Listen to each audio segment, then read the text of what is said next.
Кутман күн, мен катталуучуларым, сак саламатта жүрөсүздарбы? Дагы бир туристтик локация. Биз азыр көлдүн, Караколдон өткөндөн кийин көлдөн чыгып, Теплоключенко жака баратканда Аксуу районунда жүрөбүз. Ошол Аксуу районунда бир аз Теплоключенкону көздөй келатканда Бозучук айылынан оңго тоо жака кеткенден кийин эле бир 15-20 мүнөттүн ичинде ошол эки Бозучук деген эс алуу жайына келесиздер. Азыр бүгүнкү күндө октябрда болду. Сентябрда ушул кар жаап салды. Биз бул жылкы карды биринчи жолу көрдүк. Кече лапылдатып аябай сонун кар жаады. Азыр таңдан туруп алып, таң эмес, эми эртең менен туруп алып тартып атканым, кар азыр эрип кетет. Биздин кереметибизди көрсөтөйүн деп атам да, карасаңыздар, бактар ичине күз болуп саргайып калган учур, айрым жерлери баягыдай эле жапжашыл. Анан эми азыр бир аздан кийин күн биякта катуураак тиет, монун баары эрип туруп, могул жерде жашыл чөп калып калат да. Бул эс алуу жайдын, жылуу суу эс алуу жайын азыр баарын көргөзүп берем. Бул жерде боз үйлөр бар. Боз үйдүн бирөөсүндө тамак ичүү жайы бар экен. Анан тети 2 кат кылып салып аткан жери муну кышкыга даярдап атышыптыр. Кышында эс алуучу жай кылабыз. Ар бир боз үйлөр берилет экен, ичинде 4, 6, 2 кишилик да бар экен. Ошонун баарын кылат экен. Анан могу Афрейм деген көрдүңүздөрбү? Ошондой болгон 2 жакшынакай чатырчасы бар экен. Бул чатырчанын ичин азыр чогуу көрөбүз. Ар биринин ичинде 4, 5, 6 адам кенен жашайт экен да. Бир жылуу чатырчай кылып, чет өлкөдөгүдөй кылып, аябай жакшы кылып жасап коюптур.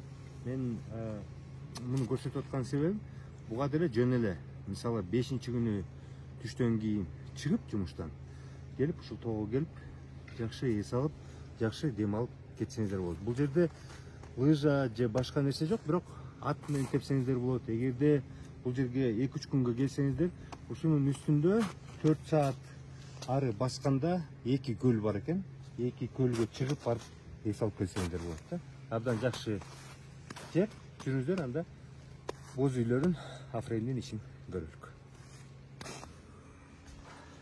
Менин аркамда жөнөкөй эле экран сыяктуу кылып койгон. Кечинде бул жерге кино көрсөтүшөт экен. Бул жерге эс алган, ар бир боз үйдө эс алган адамдар келип, ушул жерге отуруп, кино көрүп, көрдүңүздөрбү? Багы Сергей Глуховеров деген бар. Ошол биринчи чыгарган. Жайлоодо шампанский аттырып, пиво алып келип, чет элдик конокторго ушундай сервисти кылып берип койсо, коноктор, чет элдиктер, туристтер, аларга бул мындан өткөн байлык жок да. Анан эми азыр мисалы бул көлдүн сезону эмес. Жана орусча айтканда меж сезонье деп коет, 2 сезондун ортосунда. Биз кышка да келе элекпиз. Жайдан да толугу менен чыга элекпиз. Күздүн орто ченинде турабыз да. Ошондо дагы бул жерде 2 коттедж бар экен, Афрейм деп коет экен. Жанагы биз турган коттедж, андан кийин тиги жерде. Ошол жерде дагы жаш балдар, кыздар 4 ошол жерди ээлеп алып жатышыптыр. Могу боз үйлөрүндө кишилер жакындай эле кетишти дейт, кайра бир жаңы потокко келип деп атат да. Мен айтайын дегеним, эми мисалы биз көнүп калганбыз да, көл десе көлгө түшүп жайында, кыш десе лыжа тээп, чана тээп түшүп деп. Көп чет элдик адамдар ушундай эле шарттарды түзүп койсо, булар ушуга эле келе беришет. Бул жерде эми эмне бар? Ушул жылуу суу деген эс алуу борборуна келсеңиздер, эми эс алуу жайга келсеңиздер, эмне бар? Бул жерде могул жака бир аз өткөндөн кийин, 1,5 сааттан кийин Казбектин көз жашы деген шаркыратма бар экен, чоң кооз шаркыратма дейт, ошол жерге барсаңыздар болот. Андан ары Кокту бойлоп ар жака кетип бара берсеңиздер, жана мен айттым, 2 көл бар. Бирок 2 көлгө барбасаңар деле, силер жакындарыңарды алып алып, карагылычы могул жерде жап-жашыл көк шер болуп турбайбы? Ушул жака барып эс алып, отуруп, балдарды, өзүңөрдү жакшы таза аба жуттуруп алып келсеңер болот. Бул жерде негизинен тыптынч болот да жайлоодо. Азыр сиздерге угулуп аткан бул машинанын үнү угулуп атат. Бул жерде жанагы өлкө боюнча гэстерди салып атпайбы?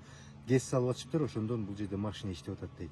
Эгерде гэс болбогондо бул жерде чымчыктын гана үнү угулат, жана табият менен бирге болуп жүрө бересиңер да туугандар. Ошондуктан мен дайыма какшап келем. Туризм биздин элди багат. Туризм баардыгынан чоң байлык, эң чоң байлыгыбыз туризм. Ошондуктан табиятты булгабай, таштанды таштабай, маданияттуу болуп өз мекенибизди сүйсөк, сөзсүз түрдө бул өзүнүн натыйжасын накты акчалай түрдө берет. Жөн эле кооздук эмес, накты акчалай түрдө берип үйлөнгөрдү багат. Достор, мунун ээсинин эме ээлеринин бири деп айтайынчы, Санжар деген жигит азыр Америкада жүрөт. Албетте заманбап ойлогон, өнүккөн жигит. Анан карагыла. Бул жерге кургак таштандылар үчүн для сухих отходов for dry waste деп жазып коюптур. Бош, бош. Эми бул албетте чет элдиктерге, кыргыздар келгенде дагы уят кылбай чет элдиктердин көзүнчө салып коюп тургула, кургак таштандын бул жакка.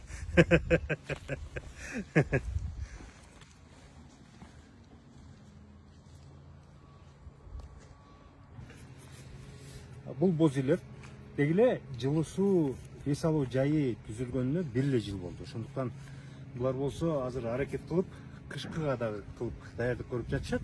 Бирок келе берсеңиздер болот, себептен 2 коттеджи кышкыга даяр болуп, Афрейм деген коттедждер даяр эле, силер келе берсеңиздер болот. Бирок жайында албетте бул жерде керемет боз үйлөрү, ушундай боз үйлөр бар. Көп боз үйлөр. Боз үйлөрү чакан, кичинекей печкасы менен, жата турган жерлери менен. Бир боз үй бир кишиге канча киши, 3 киши келеби, 4 киши келеби, 2000 сомдон. Кымыз бар учурда 200 сом мош коюшат экен, 2200 сом. Ал эми Афрейм болсо, бул боз үй печкасы менен, жылыткычы менен. Бирок Афреймде болсо көрөлүк. Жүрүңүздөр. Афрейм иши башкачараак, ал аябай жакшы деңгээлде. Чай экөө бар экен. Жакын арада кышка чейин дагы экөөнү куруп бүтөбүз деп жатышат, Кудай буйрса.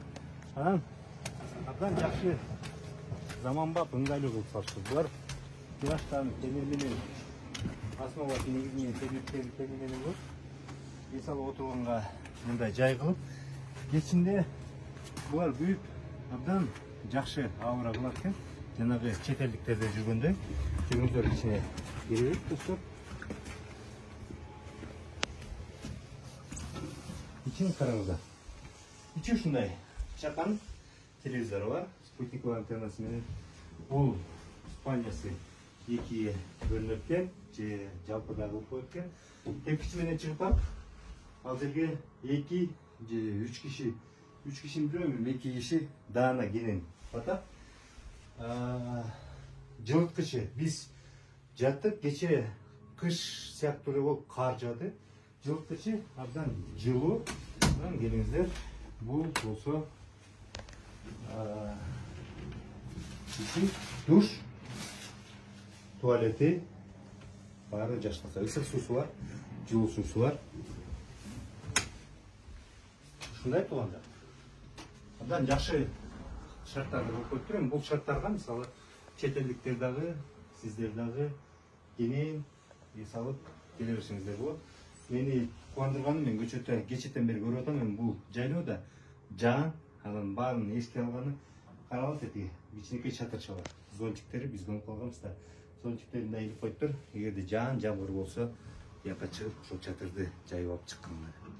Так что жылуусу бүгүнкү күндө жакшы бир туристтик локациялардын бири болуп кала бермекчи. Аны мен кеңеш катары сиздерге сунуштайм. Чын эле келсеңиздер болот. Өтө ыңгайлуу, өтө жакшы. Кышы бою иштейбиз деп жатат. Чогулуп кетишпейт булар. Келиңиздер.